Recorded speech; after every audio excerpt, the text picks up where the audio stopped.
Civitas Akademika Universitas Islam Indonesia atau III menilai demokrasi dan etika berbangsa dan bernegara di Indonesia saat ini telah mati.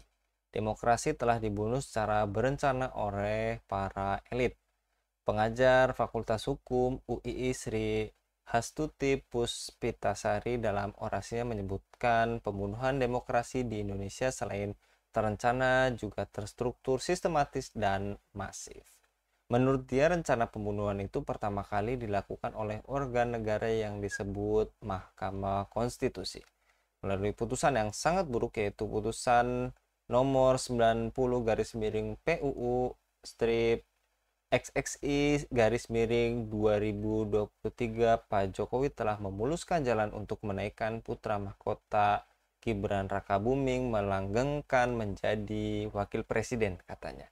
Apakah hukum demokrasi bukan tidak mampu mewujudkan keadilan dan rasa keadilan? Apakah kritik terhadap kekuasaan sering dimatikan?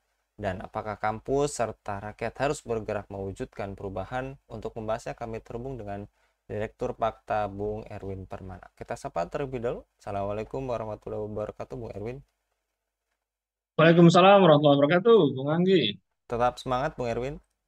Semangat, insya Allah. Insya Allah. Dan kali ini lagi-lagi juga disampaikan pernyataan sikap terkait kondisi politik pasca pemilu atau Pilpres di 2024 ini. Apakah sejak awal pemerintahan Presiden Jokowi menyimpang menurut Anda, Bung? Ya, kita harus katakan begitu gitu. Dari memang mulai dari awal, kalau awal itu kita tarik dari tahun 2014, dia pertama sekali menjadi presiden, memang harapan masyarakat, terutama masyarakat sipil, itu agak tertumpu ke dia gitu. Karena presiden dari kalangan sipil, presiden dari kalangan masyarakat bawah, masyarakat yang deso gitu, ya pakaiannya juga sederhana, terus kemudian suka masuk gorong-gorong gitu. Nah, jadi muncul serapan harapan masyarakat masyarakat terhadap Pak Jokowi sendiri. Tapi kemudian belum lagi setahun dua tahun berkuasa ya, maka kita melihat sudah terjadi banyak sekali kekisruhan, terutama berkaitan dengan penangkapan aktivis. Dan terus sudah terjadi pada periode pertamanya dia. Sehingga kemudian pada waktu periode kedua itu kita menyaksikan betapa kemudian masyarakat itu mencari alternatif figur yang lain, maka muncullah figur itu pada sosok Prabowo. Dan kita tahu bagaimana keterbelahan itu terjadi, keterbelahan masyarakat, keterbelahan pendukung itu terjadi. Kenapa sampai terbelah? Ya karena memang tidak lain tidak bukan masyarakat sebagian besar itu kemudian sudah jengah ya dengan gaya kepemimpinan Pak Jokowi yang cenderung arogan, terutama terhadap pihak-pihak yang dianggap sebagai pihak yang eh, apa yang punya pemikiran yang berseberangan ya kepada pihak-pihak kritis gitu yang suka menyampaikan pandangan kepada Pak Jokowi yang mungkin tidak sejalan dengan pandangan atau kebijakannya Pak Jokowi sendiri gitu. Nah, diberlakukan dengan sangat dengan kasar, ditangkap ya, diberlakukan undang-undang ITE kan banyak. Di periode pertama itu undang-undang ITE itu berlaku terhadap para aktivis gitu dan kita ketahui ternyata kemudian pada periode kedua itu ternyata kan eh, banyak sekali intrik ya ketika terjadi pemilunya saja itu sudah memakan ribuan korban hampir 1.000 korban ya TPPS itu terus kemudian belum lagi korban yang terjadi di depan Bawaslu ya kita mengetahui selama berhari-hari itu masyarakat itu turun ke Bawaslu menuntut supaya kemudian pemilu itu diaudit, ya, diselenggarakan pemilu yang adil, lakukan transparansi dan segala macam. Gitu. Tapi apa yang terjadi? Juga nggak terjadi apa-apa. Malah terjadi drama lagi setelah itu kan, bagaimana Prabowo dan juga Jokowi itu kemudian terjadi pelukan teletabis, ya, kan gitu. Jadi di antara dua orang yang digadang-gadang, orang yang digadang-gadang ini justru kemudian dengan mudahnya meninggalkan pendukungnya sendiri, terutama Pak Prabowo. Nah, jadi di periode kedua itu terpilihnya Pak Jokowi itu di atas nyawa masyarakat. Ada darah yang tumpah di situ. Kemudian masuk lagi periode kedua, kita juga melihat hal yang lebih kurang sama. Bagaimana kemudian diopinikan hal-hal yang menurut menurut Pak Jokowi akan menghalangi dia.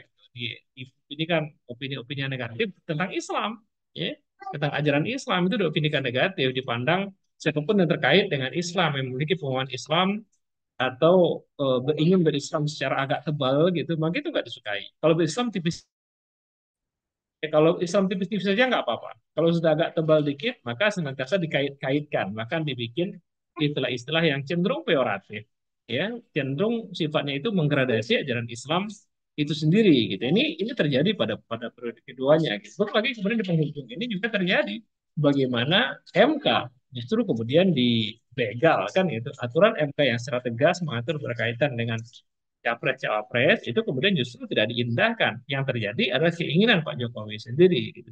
Jadi memang cacat dari awal sampai kemudian dalam perjalanan dan hingga akhir-akhir ini. Demikian, Bu.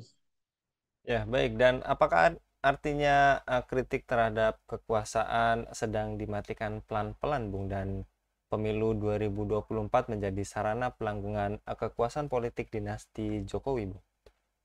Ya dimatikan pelan-pelan, tidak didengarkan gitu. Kalau bisa dimatikan juga dengan kasar mungkin ya. Dengan dilegalkannya undang-undang ITE yang itu pemakainya cenderung sangat tendensius gitu, cenderung kepada pihak-pihak yang berseberangan, ya, sedangkan pihak-pihak yang mungkin sejalan dengan opini Pak Jokowi, sejalan dengan kebijakan Pak Jokowi selama selama dia mendukung Pak Jokowi maka aman-aman saja.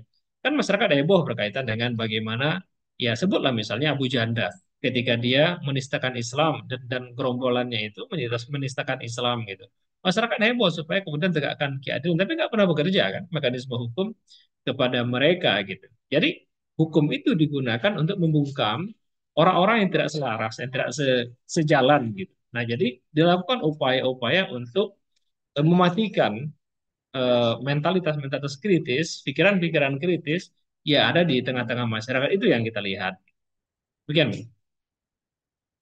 Dan itu juga apakah artinya pemerintahan cenderung tidak mau diawasi maupun dikritik, dan ini juga apakah artinya praktik otokratisme negara hari ini dilakukan melalui cara yang legal ataupun melalui legalisme otokritik, Bu? Ya, begitulah ya ketika misalnya dalam setiap langkahnya, ketika mengambil kebijakan itu, maka cenderung Pak Jokowi itu kan jalan sendiri, gitu. Ketika ingin membuat undang-undang, maka undang-undang itu dibuat dulu, bikin perpu dulu, kemudian dibuat undang-undangnya di DPR, gitu. Artinya nggak mau ada dialog, nggak mau ada diskusi. Artinya mentalitas itu adalah mentalitas otoriter, ya nggak peduli dengan pikiran orang lain yang bisa jadi pikiran itu lebih baik. Artinya jika pikiran itu baik, jika dijalankan, maka akan membuat kondisi negeri ini menjadi semakin baik gitu. Nah ini sepertinya seperti anti gitu.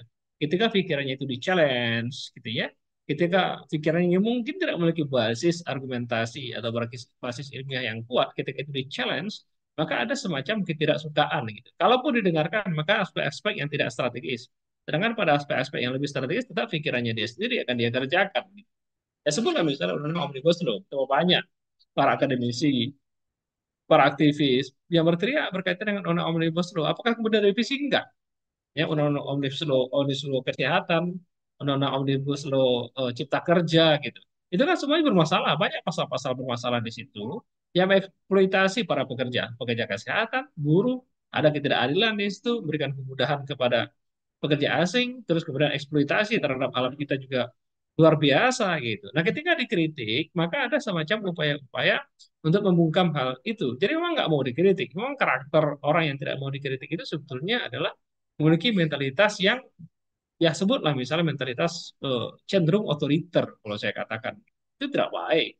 Kita ketika bernegara itu memang harus melaksanakan dialog dengan semua pihak, dengan semua stakeholder, sehingga ketika mengeluarkan sebuah kebijakan, maka kebijakan itu merupakan kebijakan yang kaya akan pandangan dari segala macam sisi. Ya kan, semua orang itu kan memiliki pemahaman yang memiliki kompetisi keahlian yang beragam. Jika semakin banyak sudut pandang dalam sebuah kebijakan yang bersifat teknis, maka akan semakin baik argumentasinya.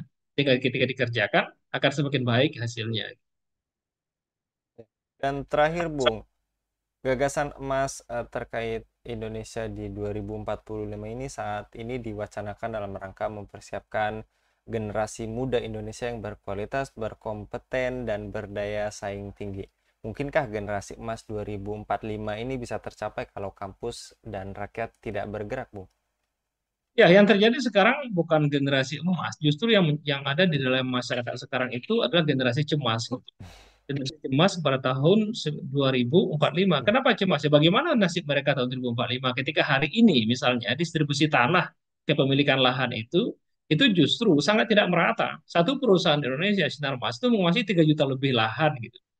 Sedangkan anak-anak muda sekarang, jangankan anak mudanya, orang tuanya saja jarang kok yang punya tanah, susah mereka dapat tanah. Itu orang tuanya loh ya. Belum anaknya, belum cucunya nanti gitu. Jadi anak generasi sebelum misalnya Gen Z sekarang ini. Gen Z berarti usia mereka itu kisaran antara 18 sampai 25. Ya berarti bapaknya usia 40-an tahun ya sampai 50 tahun. Banyak kan yang seusia sebegitu yang belum memiliki tanah, belum memiliki rumah, masih ngontrak gitu. Kenapa? Karena begitu eksklusifnya kepemilikan lahan. Lahan itu dikuasai oleh segelintir orang. Gimana orang tidak cemas? Mereka tidak memiliki tempat tinggal yang tetap, yang permanen untuk mereka. Yang sekali waktu bisa saja diusir, bisa saja digusur. Bagaimana tidak cemas? Itu terus kemudian kualitas pendidikan begitu. Terus kemudian kualitas lapangan pekerjaan juga tidak ada kepastian. Terus kemudian juga kepastian hukum, kepastian keadilan gitu. Akan terjadi kenikmatan, keterangan dalam menjalani hidup ketika ada kepastian ekonomi, kepastian hukum, kepastian kehidupan, kepastiannya sebagai warga negara. Nah ini harus tegakkan sehingga Indonesia emas itu terwujud. Sekarang kan Indonesia cemas. Apakah Indonesia emas itu akan terwujud ketika ketika nuansa sekarang ini yang muncul ada Indonesia cemas. Saya kok agak agak pesimis. Lantas bagaimana supaya kita menjadi optimis? Nah, emas itu akan menjadi emas kalau memang ditempa. Ya, ada proses penempaan, ada proses peleburan ya biji emas sehingga kemudian terbentuk emas. Ya, emas yang diambil dari dalam perut bumi itu kemudian dikeluarkan yang melalui sekian banyak proses sehingga tersisa adalah emas-emas yang murni gitu. Itu prosesnya itu tidak mudah, tidak ringan. Ada proses perjuangan di situ sehingga terbentuk emas yang murni itu digembleng, ditempa, ya dilebur, dibakar dan segala macam prosesnya itu. Nah, begitulah kalau kita ingin merubah Indonesia cemas hari ini menuju Indonesia emas, maka ada proses-proses seperti itu harus bergerak. Bergerak malah mungkin juga tidak cukup menurut saya gitu. Lebih dari hanya sebatas pergerakan, kita harus berlari ya kita harus senantiasa menyiapkan setiap pori-pori tubuh kita ini untuk lebih aware gitu untuk lebih waspada dengan kondisi seperti sekarang ini harus menyiapkan pikiran kita harus memperkuat jantung kita, lambung kita, usus kita, otot kita, tulang kita. Itu semuanya harus kuat gitu.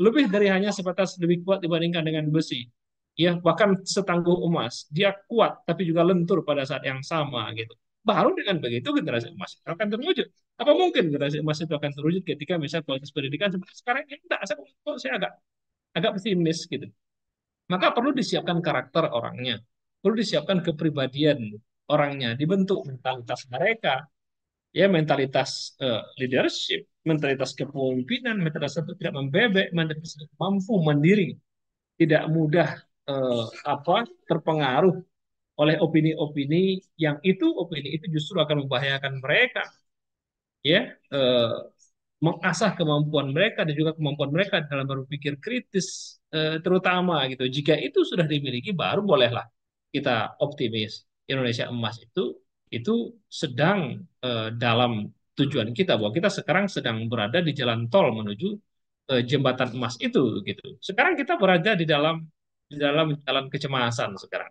Di depan kita ini jangan-jangan ada jurang kecemasan. Yang dalam jurang itu ada buaya, ada ular gitu. Ya akan menyantap kita semua. Nggak tahu 1945 ini bagaimana nasib kita kan gitu.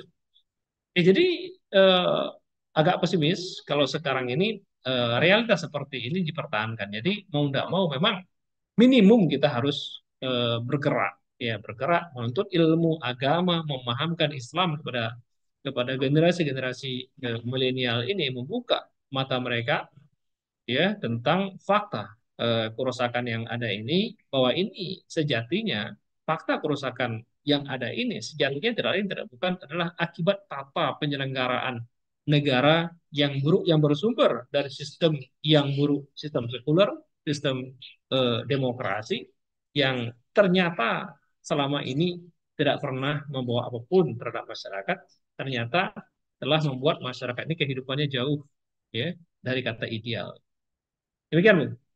Baik, jazakallah Bung Erwin untuk pemaparannya pada kabar petang kali ini. Mudah-mudahan Bung Erwin senantiasa dilindungi oleh Allah Subhanahu wa taala Amin. dalam setiap aktivitas. Demikian pemirsa Ilhava News yang dirahmati Allah, jangan lupa untuk subscribe, like, dan share sebanyak-banyaknya. Semoga menjadi amal kebaikan bagi kita semua di dunia dan di akhirat nanti. Saya Anggi Suara undur diri. Assalamualaikum warahmatullahi wabarakatuh.